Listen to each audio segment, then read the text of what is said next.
آپ کے کانوں میں زہر گھول دیا جاتا ہے، پھر قواریت کے نام پر، لسانیت کے نام پر، صبح واریت کے نام پر اور اتنا بھڑکایا جاتا ہے کہ آپ خود کش جیکٹ پہن کے جو ہے مسجد میں بھی گھس جاتے ہیں، خود کش جیکٹ پہن کے جو ہے نا آپ جو ہے بازاروں میں بھی گھس جاتے ہیں، آپ جو ہے گھروں کو نہیں چھوڑتے، اور آپ نعرہ کیا لگاتے ہیں؟ اللہ اکبر، دھن مسلمان نے رکھ دیا ہے۔ اب اس سے بچنے کی تدبیر جو ہے قرآن دے رہا ہے، تو ہمیں ہدایت دے رہا ہے۔ کس طرح دے رہے ہیں؟ یزکیہم ویعلمہم الکتاب والحکمہ۔ سب سے پہلے آپ کو مزکی بننا پڑے گا، مزکی بننے کے لیے پھر ہمیں دیکھنا پڑے گا اولا میں کس طرح سرکار نے مزکی کیا، پھر مزکیت کے آنے کے بعد ہمیں کتاب کا علم لینا پڑے گا۔ اب وہ کون سی کتاب کا علم لیں؟ کتاب جو ہے ہم علم کتابی لیں کیا علم لدنی لیں؟ کون سی علم لیں؟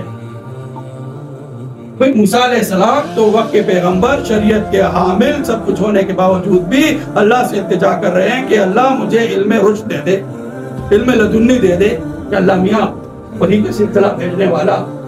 اور ان کو موسیٰ علیہ السلام کیا کہتے ہیں؟ کلیم اللہ بولتے ہیں نا، جلیل القدر پیغمبر ہیں، جلالی پیغمبر ہیں، لیکن علم لدنی کی بات آ گئی تو قرآن سورہ کہف میں اللہ فرما رہا ہے کہ میں اپنا عبد بھیجوں گا۔ وہاں خضر کا ذکر نہیں، عبد کا ذکر ہے، ایک بندے کو بھیج کے ہدایت دے رہے ہوں۔ پیر و مرشد کیا تحریر فرماتے ہیں کہ خضر کون ہے؟ گنبد خضرا کا ادنا کرشمہ ہے،